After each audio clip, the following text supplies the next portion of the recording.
I think medyo mali lang siguro yung pagkakaintindi ni Senator Marcos because siguro pagkakaintindi natin is kung may direct, may indirect, alam mo yon. Oo. Ang ibig lang po sabihin ng indirect is hindi siya yung talagang pumatay physically.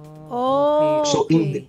yes. So these are all technical terms pero sa atin kasi sa Philippines, sa pagkakaintindi natin, yung direct is the mastermind.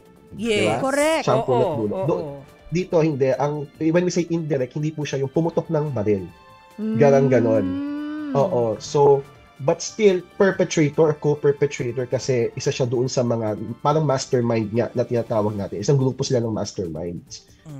Kaya siya co-perpetrator. Yeah. Oo, kasi sinabi nga naman nila kanina nung tinanong niya, it's about the language na ginagamit dun sa mga papeles na yon. Although hindi masyadong nasagot kasi nung sinabi ni Senator Amy Marcos, which is logical naman, yung tanong niya, sabi niya, kahit anong lengguwahe ata, yung indirect ay hindi maging direct.